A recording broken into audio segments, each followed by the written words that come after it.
In cities around the world, relics still hang on forgotten walls, arrows pointing down toward basements that once promised survival. A simple black and yellow sign marked fallout shelter. To most it's a relic. To others it's a reminder that, for decades, entire nations built rooms against the unthinkable. Before the sirens, before the drills, there were experiments. Trenches dug in muddy backyards, reinforced basements, architects learning what shock waves do to brick and bone. The idea of hiding from war was not new, but it became an industry the moment the sky began to fall over London. In the years before World War II, a handful of engineers and city planners quietly studied the problem of protecting civilians from air raids.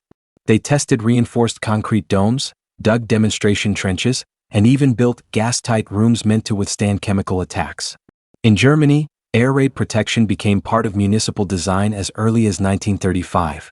In Britain, the government stocked shovels and corrugated steel, preparing the public for the inevitable. Then came the bombs and theory became survival. Galvanized steel, curved into a half circle, buried under a few feet of earth. The Anderson shelter. A family of 6 could crawl inside, close the door, and pray the garden stayed on top of them instead of in it. Inside, damp air, a candle, and the steady rhythm of their own breathing. The Morrison shelter brought that protection indoors, a steel cage shaped like a table. You could sleep beneath it while your home disintegrated around you. These weren't luxuries. They were the line between life and rubble. Across Europe, engineers learned the math of blast.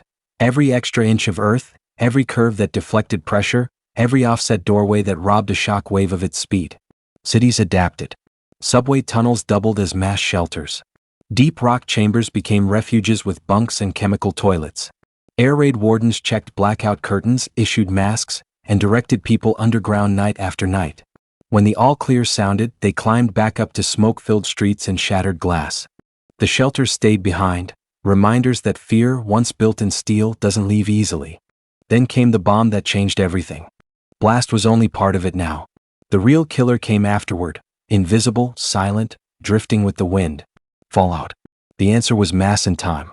Put enough concrete, brick, or dirt between you and that dust, wait long enough, and the numbers said you could live.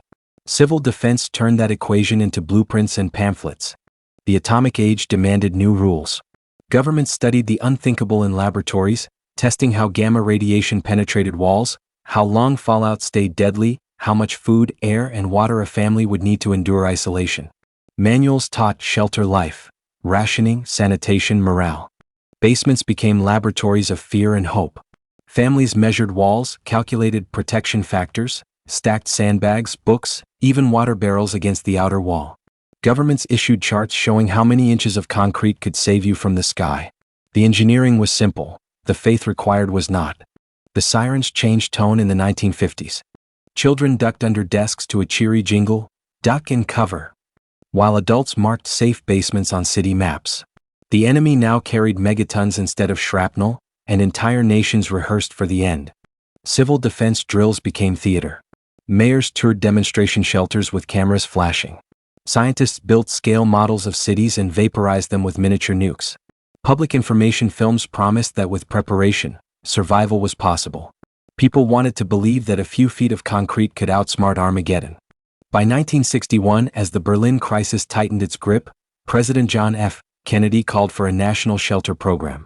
The government surveyed buildings, measured walls, calculated protection, and sent out millions of fallout shelter signs.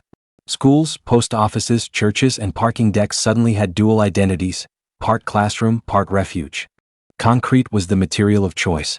It was cheap, dense, and everywhere. A 6-inch wall cut radiation roughly in half. 2 feet of it could make the difference between lethal and survivable. In homes, cinder blocks were stacked into corners, forming lean-to shelters with improvised roofs of doors and sandbags. Families stored water in drums, crackers in tins, flashlights, and a battery radio. The standard advice: 2 weeks underground. Long enough for the invisible dust to decay to 1% of its strength. Inside air was life. Designers learned how to pull it in without pulling in poison. Filtered vents, hand-cranked fans, baffles made of plywood and hope. Those who drilled the routine practiced sealing doors, rationing light, and counting days by the tick of a Geiger counter. For a while it felt like duty, a civic act to prepare. But as the decade darkened, reality intruded. Missiles became faster, guidance more accurate, yields larger. Critics asked what kind of hope a shelter offered when no city could survive. Congress cooled. Stockpiles spoiled. The signs stayed, but the crackers turned to dust. The national faith in survival quietly eroded.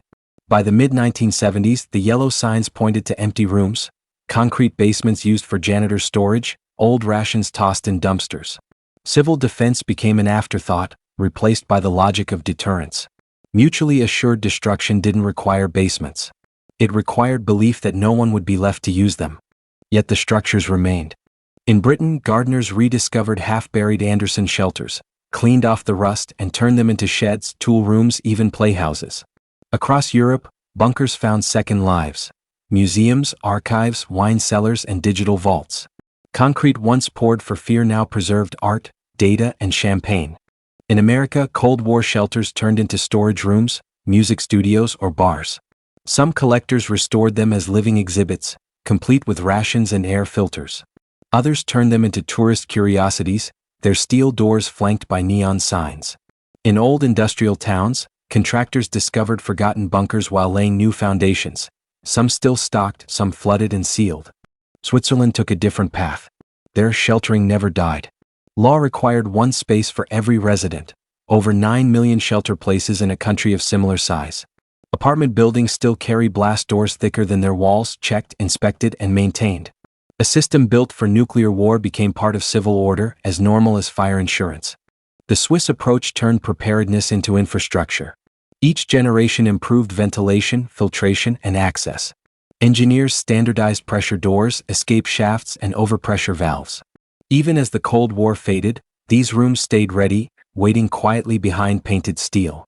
Elsewhere, other nations adapted in silence. The Swedish befolkningsskyddsrum, the Finnish shelter network beneath Helsinki, entire subway systems in Moscow, Beijing, and Pyongyang designed to seal off from the outside world. Fear built a kind of underground civilization, one that rarely saw daylight, yet shaped how cities were designed. The materials tell their own story. Corrugated steel, once the savior of backyard gardens, gave way to reinforced concrete and rebar cages. Builders learned to layer asphalt, sand, and gravel for shock absorption, to slope entrances, to install dogleg corridors that killed a blast wave before it could reach the people inside. Some shelters were crude, a family project with borrowed tools. Others were masterpieces of engineering with filtered air, diesel generators, and hydraulic doors weighing tons. Then came the post-Cold War hangover. The Iron Curtain fell, and with it much of the urgency that had driven shelter programs. Civil defense budgets shrank. Concrete chambers were leased for storage, forgotten under parking lots, or converted into data centers. The new fortresses of the digital age. Where people once stored canned food, now servers hum, preserving a different kind of survival, information. Yet the shelter never entirely left the human imagination. After every earthquake, missile strike, or nuclear scare, the same instinct reappears: dig, fortify, prepare.